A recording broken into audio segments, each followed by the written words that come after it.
सौभाग्य कोहिनूर श्रीमान संजय जैन श्रीमती ममता जैन परिवार ग्रेटर कैलाश दिल्ली। सौभाग्य भक्त श्रीमान विजेंद्र जैन श्रीमती निर्मल जैन परिवार गुरुग्राम। सौभाग्य भक्त श्री मनीष गोधा श्रीमती सपना गोधा गोधा एस्टेट परिवार इंदौर। सौभाग्य भक्त श्रीमती कुंती देवी जैन श्री राजीव जैन श्रीमती मीनाक्षी जैन कावेरी जैन उदय जैन सिविल लाइंस परिवार दिल्ली। सौभाग्य भक्त Shri Amit Jain CA Shrimati Anshul Jain Anshika Jain Anuttar Jain green park परिवार दिल्ली। सौभाग्य भक्त श्री राजीव जैन श्रीमती साक्षी जैन श्री आयुष श्रीमती दिशा अगड़िया श्री नमन जैन श्रीमती ईशा जैन परिवार गुड़गांव। सौभाग्य भक्त श्री आलोक जैन श्रीमती पायल जैन कनिष्का जैन शौर्य जैन परिवार भजनपुरा दिल्ली।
मैं कुछ नहीं चाहूँ, मुझे अपना बना लो तुम गुरुवरा।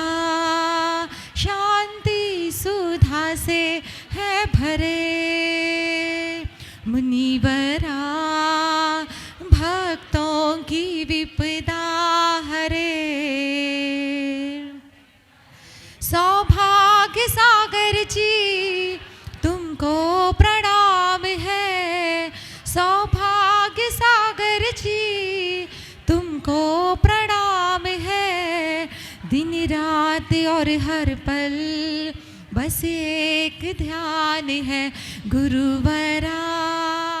बल मांग प्रभु से जीने का, सुख दुख के आंसू पीने का। सुख में हंसता दुख में क्यों तू नैन भिगोता है। अरिहंतों का बालक होकर धीरज खोता है। तू रख विश्वास ओ प्यारे, वो पल पल साथ है प्यारे। तू रख विश्वास ओ प्यारे, वो पल पल साथ है प्यारे।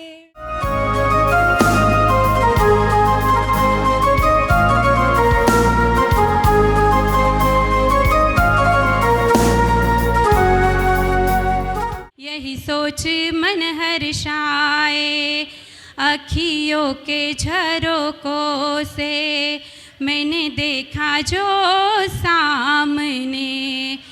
यूं ही गुरु मन में मुस्काए, गुरु मन में मुस्काए। आज यहाँ पर अरिहंत नगर में प्रसंगों में एक सुप्रसंग और जुड़ गया। पहला प्रसंग तो ये है कि जो हमारा आदिनाथ भगवान का मंदिर है, यहाँ पर अपन लोग पढ़ते हैं कि 64 चबर श्री जी के ऊपर डुले, लेकिन 64 चबर मंदिर जी में भगवान के ऊपर लगे नहीं थे। तो पहला प्रसंग तो ये है कि मंदिर के भगवान जी के ऊपर 64 चबर लगाने का प्रयास कर रहे हैं। और साथ ही साथ में दूसरा सुप्रसंग ये है कि ब्रह्मचारिणी शुभांगी दीदी, इनकी 26 जनवरी को छुल्ली का दीक्षा महोत्सव होने जा रही है। उनकी वैसे तो जो गंगवाल परिवार सालेगांव वाले हैं, अन्य भक्त हैं, सालों से जुड़े हुए संघ से, इनके यहाँ पर जब श्री जी का अभिषेक हुआ था तब से ही सांकेतिक गोद भराई हो गई थी। लेकिन आज अरिहंत नगर से यूं कहना चाहिए कि प्रथमतः गोद भराई की रस्म को प्रारंभ किया गया। और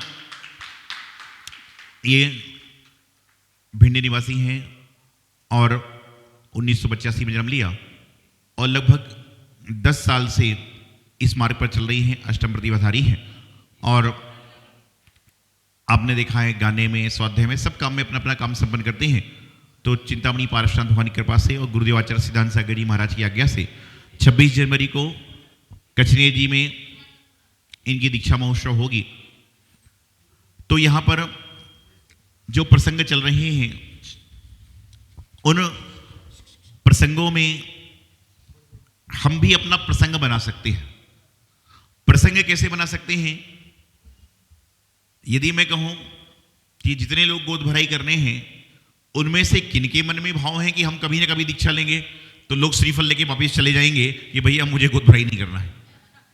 लेकिन मैं ये कहूं कि जितने लोग गोद भराई कर रहे हैं, वह यह भावना भाएं कि जिनकी हम गोद भराई कर रहे हैं या जो संत बन चुके हैं, उनकी हम सेवा करने का संकल्प जरूर ले रहे हैं। तो मैं समझता हूं कि सारे के सारे लोग तैयार हो जाएंगे कि इतना काम तो हम कर सकते हैं।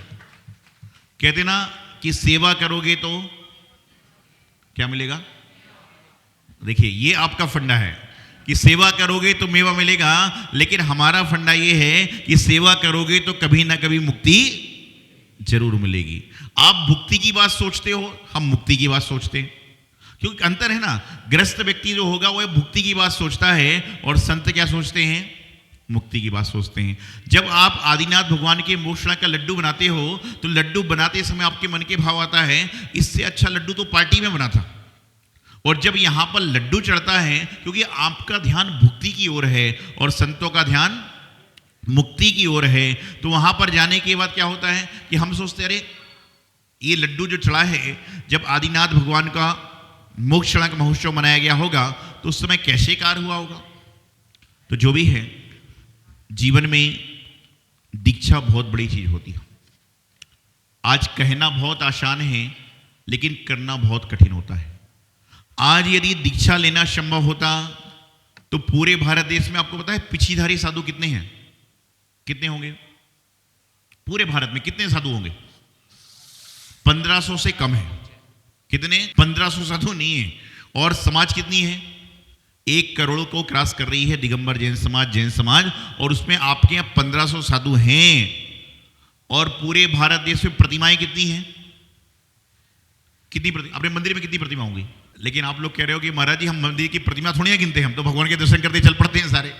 तो मैं आपको बताना चाह रहा हूं कि पूरे भारत देश में करोड़ों की तादाद में प्रतिमाएं होंगी। अर्थात प्रतिमा का निर्माण करना सरल है, लेकिन संत का निर्माण करना बहुत कठिन है। क्योंकि द्रव्य दोगे तो प्रतिमा खड़ी हो जाएगी, लेकिन संत बनने के लिए पूर्व जन्म का पुण्य और अपना इस जन्म का पुरुषार्थ चाहिए। तो मैं यही बता रहा था कि बोलना बहुत सरल है कि दीक्षाएं हो रही, ये हो रहा, वो हो रहा है, लेकिन दीक्षित होना बहुत कठिन है। दीक्षा लेना सरल होता तो आज आपको संत बहुत मिलते। तो जीवन में जो दीक्षा का कार्य होता है वह बहुत बड़ा अनूठा कार्य होता है। और जो व्यक्ति राग से वैराग्य की ओर बढ़ता है, उसको जीवन में क्या करना पड़ता है कि पहले इंसान को राग से राग में आना पड़ता है, फिर उसको बैराग होता है और फिर बीतरागी बनता है। कैसे राग से राग में आना पड़ता है कि घर का राग छोड़ेगा, मंदिर का राग अपनाएगा, तो ये भी राग हुआ। आपका संतों के प्रति राग होगा तभी आप बैरागी के पद पर बढ़ पाओगे। तो पहले घर का राग समाप्त हुआ, गुरु के प्रति, जिनवाणी के प्रति, परमात्मा के प्रति राग हुआ, तो फिर उसके बाद बैराग के पद पर चढ़ गए। आज जो दीदी हैं, इनको पहले घर से बैराग हुआ, लेकिन संग से राग हुआ, संत से राग हुआ, और संत से राग होने के बाद बैराग और बीतराग की ओर बढ़ पा रहे हैं। और मैंने एक चीज देखी है कि पुण्य कार्य में, शुभ कार्य में कम लोग सहयोगी बनते हैं।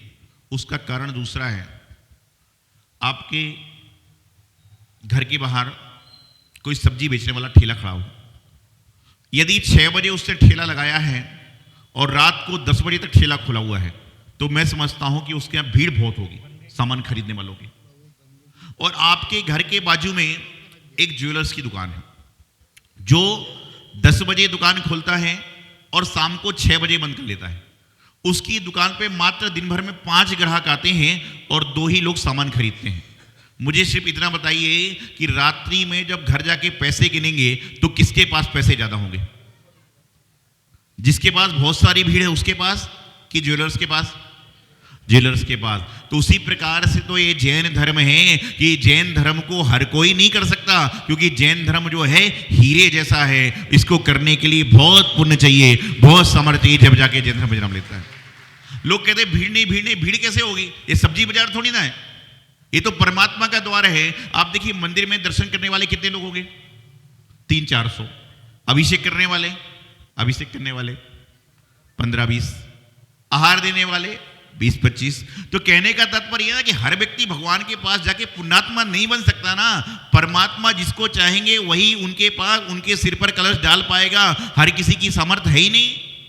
तो यदि अपने मन की सामर्थ्य बनाना है तो जितने लोग मेरी बात सुन रहे हैं सभी को संकल्प करना चाहिए कि कम से कम हफ्ते में एक बार तो जोड़े से भगवान जी के चरण छूने का प्रयास करना चाहिए। और जो व्यक्ति ये कार्य करता है उसके जीवन में कभी भी कोई समस्याएं नहीं आती। लेकिन एक चीज में बदलाव अरिहंत में नहीं आया, वह है आपकी संतों के प्रति भक्ति का। वह जो पहले भी थी वह आज भी है और वह हमेशा ऐसी बनाना चाहिए। यही मंगल भावना आचार्य गुरुदेव सिद्धांत सागर जी महाराज की। मैं माँ शशि के संग में समय से रह रही हूँ, इतना अच्छा लगता है हमें। और महाराज जी भी है, सब एक एक बात का ध्यान रखते हैं। हम तो दर्शन करने के लिए आए थे, लेकिन हमें ऐसा लगा यहाँ पे हम साधना अच्छे से कर सकते हैं और यहाँ रह के हम अपनी साधना कर सकते हैं। शांति, मतलब हमें बहुत अंदर से शांति मिलती है।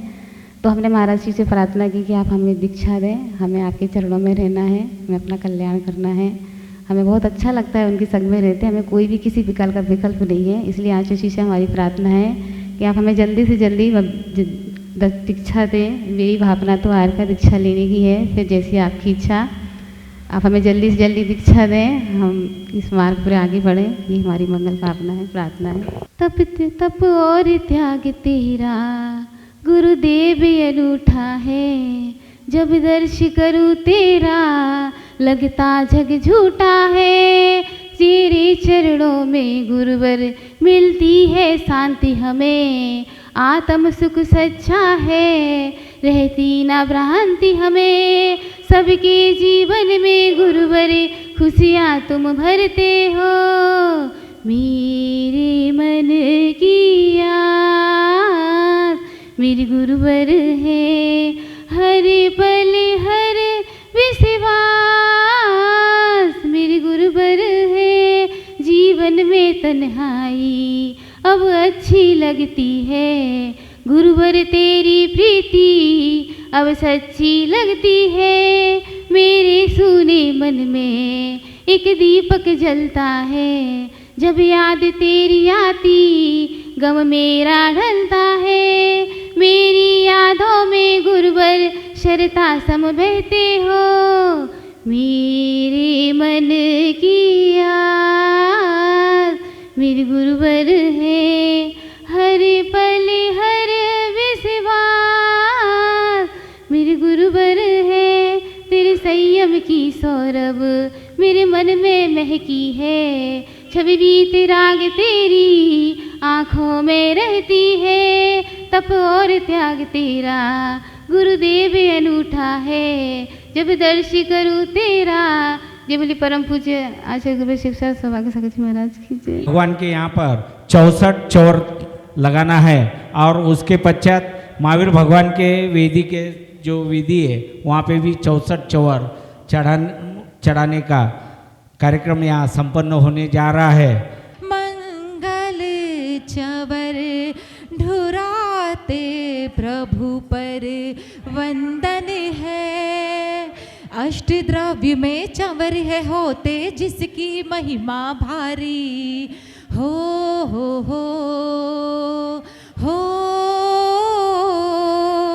अष्ट द्रव्य में चमर है होते जिसकी महिमा भारी। दर्शन करके चंवर ढुराते प्रतिदिन हर नर नारी। मुझे लगता है हम जब भी दर्शन करके यहाँ से जाते हैं तो चंवर ढुराते हैं, और जो भी चंवर ढुराता है उसका क्या अर्थ है सुनिए। अष्ट द्रव्य में चंवर है होते जिसकी महिमा भारी। दर्शन करके चंवर ढुराते प्रतिदिन हर नर नारी। कितना सुंदर लगे जिनालय वंदन है, मंगल चंवर ढुराते प्रभु पर वंदन है।